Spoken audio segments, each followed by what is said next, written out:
Welcome to Bite at a Time Books, where we read you your favorite classics one bite at a time. My name is Bree Carlile, and I love to read, and wanted to share my passion with listeners like you. All of the links for our show are in the show notes. Today we will be continuing Emma by Jane Austen. Chapter 4. Harriet Smith's intimacy at Hartfield was soon a settled thing. Quick and decided in her ways, Emma lost no time in inviting, encouraging, and telling her to come very often, and as their acquaintance increased, so did their satisfaction in each other. As a walking companion, Emma had very early foreseen how useful she might find her. In that respect, Mrs. Weston's loss had been important. Her father never went beyond the shrubbery, where 2 divisions of the ground sufficed him for his long walk, or his short as the year varied, and since Mrs. Weston's marriage, her exercise had been too much confined. She had ventured once alone to Randall's, but it was not pleasant, and a Harriet Smith, therefore, one whom she could summon at any time to walk, would be a valuable addition to her privileges. But in every respect, as she saw more of her, she approved her and was confirmed in all her kind designs. Harriet certainly was not clever, but she had a sweet, docile, grateful disposition, was totally free from conceit, and only desiring to be guided by anyone she looked up to. Her early attachment to herself was very amiable, and her inclination for good company and power of appreciating what was elegant and clever showed that there was no want of taste, though strength of understanding must not be expected. Altogether, she was quite convinced of Harriet Smith's being exactly the young friend she wanted, exactly the something which her home required. Such a friend as Mrs. Weston was out of the question. 2 such could never be granted.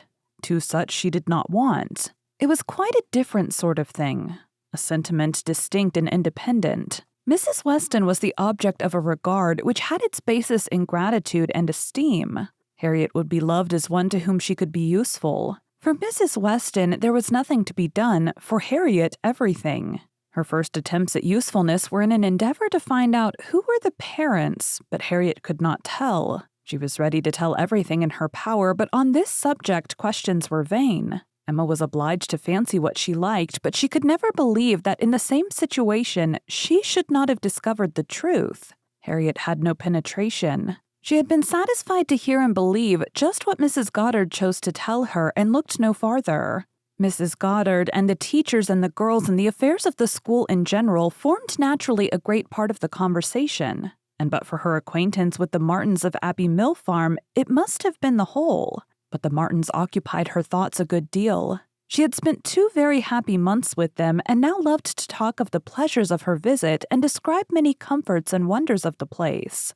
Emma encouraged her talkativeness, amused by such a picture of another set of beings, and enjoying the youthful simplicity which could speak with so much exultation of Mrs. Martin's having 2 parlors, 2 very good parlors indeed, one of them quite as large as Mrs. Goddard's drawing-room, and of her having an upper maid who had lived 25 years with her, and of their having 8 cows, 2 of them Alderneys, and 1 a little Welsh cow, a very pretty little Welsh cow indeed, and of Mrs. Martin saying as she was so fond of it, it should be called her cow, and of their having a very handsome summer house in their garden, where some day next year they were all to drink tea, a very handsome summer house, large enough to hold 12 people. For some time she was amused, without thinking beyond the immediate cause, but as she came to understand the family better, other feelings arose. She had taken up a wrong idea, fancying it was a mother and daughter, a son and son's wife, who all lived together, but when it appeared that Mr. Martin,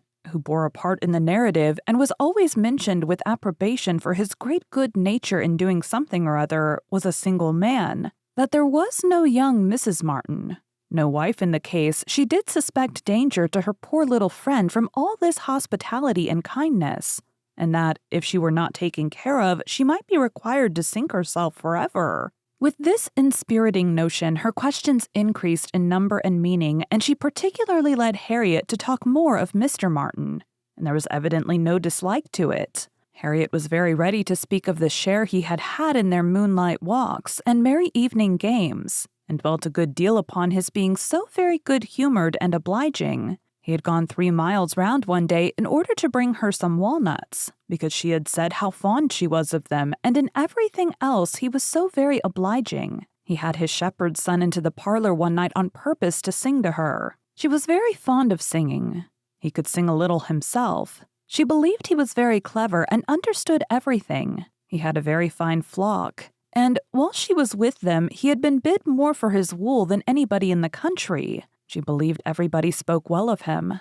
His mother and sisters were very fond of him. Mrs. Martin had told her one day, and there was a blush as she said it, that it was impossible for anybody to be a better son, and therefore she was sure, whenever he married, he would make a good husband. Not that she wanted him to marry. She was in no hurry at all. Well done, Mrs. Martin, thought Emma. You know what you are about.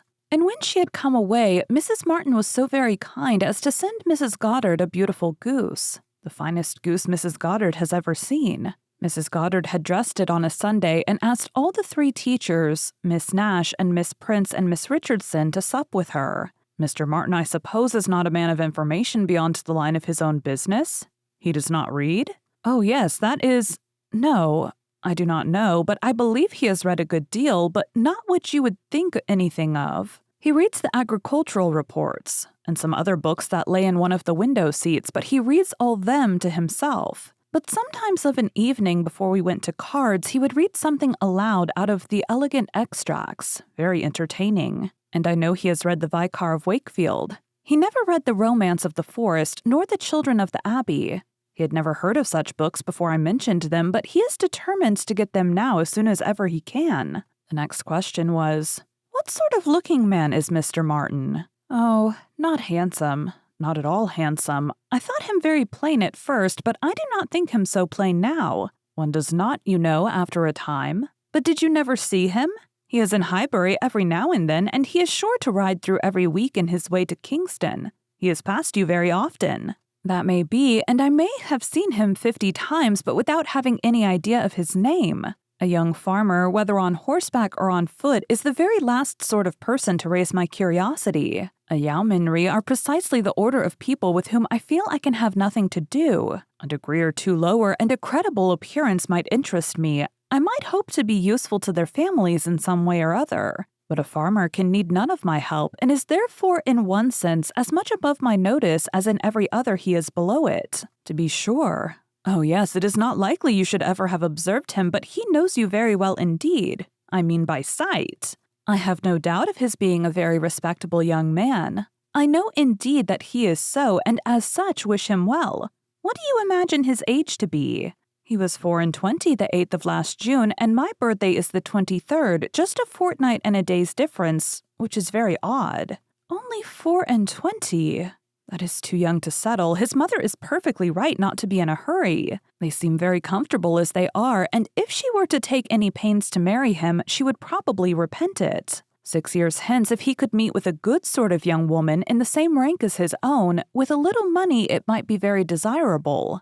6 years hence? Dear Miss Woodhouse, he would be 30 years old. Well, and that is as early as most men can afford to marry who are not born to an independence. Mr. Martin, I imagine, has his fortune entirely to make, cannot be at all beforehand with the world. Whatever money he might come into when his father died, whatever his share of the family property, it is, I dare say, all afloat, all employed in his stock, and so forth. And though, with diligence and good luck, he may be rich in time, it is next to impossible that he should have realized anything yet. To be sure, so it is. But they live very comfortably. They have no indoors man, else they do not want for anything, and Mrs. Martin talks of taking a boy another year. I wish you may not get into a scrape, Harriet, whenever he does marry. I mean as to being acquainted with his wife. For though his sisters, from a superior education, are not to be altogether objected to, it does not follow that he might marry anybody at all fit for you to notice. The misfortune of your birth ought to make you particularly careful as to your associates. There can be no doubt of your being a gentleman's daughter, and you must support your claim to that station by everything within your own power, or there will be plenty of people who would take pleasure in degrading you.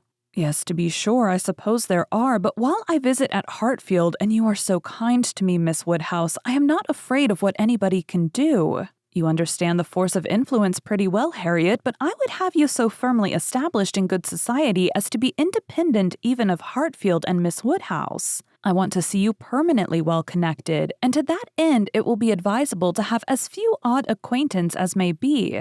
And therefore I say that if you should still be in this country when Mr. Martin marries, I wish you may not be drawn in by your intimacy with the sisters, to be acquainted with the wife who will probably be some mere farmer's daughter without education. To be sure, yes, not that I think Mr. Martin would ever marry anybody but what had had some education and been very well brought up. However, I do not mean to set up my opinion against yours, and I am sure I shall not wish for the acquaintance of his wife. I shall always have a great regard for the Miss Martins, especially Elizabeth, and should be very sorry to give them up, for they are quite as well educated as me. But if he marries a very ignorant, vulgar woman, certainly I had better not visit her if I can help it." Emma watched her through the fluctuations of this speech, and saw no alarming symptoms of love. The young man had been the first admirer, but she trusted there was no other hold and that there would be no serious difficulty on Harriet's side to oppose any friendly arrangement of her own. They met Mr. Martin the very next day as they were walking on the Donwell Road. He was on foot and after looking very respectfully at her, looked with most unfeigned satisfaction at her companion. Emma was not sorry to have such an opportunity of survey, and walking a few yards forward while they talked together soon made her quick eye sufficiently acquainted with Mr. Robert Martin. His appearance was very neat, and he looked like a sensible young man, but his person had no other advantage. And when he came to be contrasted with gentlemen, she thought he must lose all the ground he had gained in Harriet's inclination. Harriet was not insensible of manner. She had voluntarily noticed her father's gentleness with admiration as well as wonder.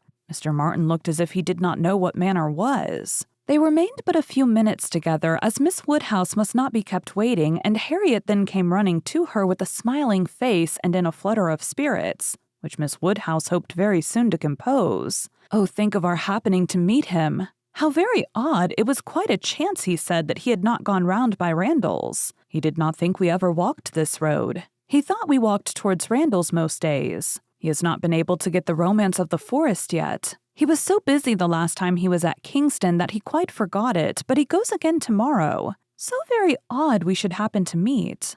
Well, Miss Woodhouse, is he like what you expected? What do you think of him? Do you think him so very plain? He is very plain, undoubtedly. Remarkably plain. But that is nothing compared with his entire want of gentility. I had no right to expect much, and I did not expect much, but I had no idea that he could be so very clownish, so totally without air. I had imagined him, I confess, a degree or two nearer gentility. To be sure, said Harriet in a mortified voice, he is not so genteel as real gentlemen. I think, Harriet, since your acquaintance with us, you have been repeatedly in the company of some such very real gentlemen that you must yourself be struck with the difference in Mr. Martin. At Hartfield you have had very good specimens of well-educated, well-bred men. I should be surprised if after seeing them you could be in company with Mr. Martin again without perceiving him to be a very inferior creature, and rather wondering at yourself for having ever thought him at all agreeable before. Do you not begin to feel that now? Were not you struck? I am sure you must have been struck by his awkward look and abrupt manner and the uncouthness of a voice which I heard to be wholly unmodulated as I stood here. Certainly he is not like Mr. Knightley. He has not such a fine air and way of walking as Mr. Knightley. I see the difference plain enough, but Mr. Knightley is so very fine a man. Mr. Knightley's air is so remarkably good that it is not fair to compare Mr. Martin with him. You might not see 1 in 100 with gentlemen so plainly written as in Mr. Knightley, but he is not the only gentleman you have been lately used to. What say you to Mr. Weston and Mr. Elton? Compare Mr. Martin with either of them. Compare their manner of carrying themselves, of walking, of speaking, of being silent. You must see the difference. Oh yes, there is a great difference, but Mr. Weston is almost an old man. Mr. Weston must be between 40 and 50. Which makes his good manners the more valuable. The older a person grows, Harriet, the more important it is that their manners should not be bad. The more glaring and disgusting any loudness or coarseness or awkwardness becomes. What is passable in youth is detestable in later age. Mr. Martin is now awkward and abrupt. What will he be at Mr. Weston's time of life? There's no saying indeed, replied Harriet rather solemnly. But there may be pretty good guessing. He will be a complete, gross, vulgar farmer, totally inattentive to appearances and thinking of nothing but profit and loss. Will he? Indeed? That will be very bad. How much his business engrosses him already is very plain from the circumstance of his forgetting to inquire for the book you recommended. He was a great deal too full of the market to think of anything else, which is just as it should be for a thriving man. What has he to do with books? And I have no doubt that he will thrive and be a very rich man in time, and his being illiterate and coarse need not disturb us. I wonder he did not remember the book, was all Harriet's answer, and spoken with a degree of grave displeasure which Emma thought might be safely left to itself. She therefore said no more for some time. Her next beginning was, "In one respect, perhaps Mr. Elton's manners are superior to Mr. Knightley's or Mr. Weston's. They have more gentleness. They might be more safely held up as a pattern. There is an openness, a quickness, almost a bluntness in Mr. Weston which everybody likes in him, because there is so much good humor with it. But that would not do to be copied.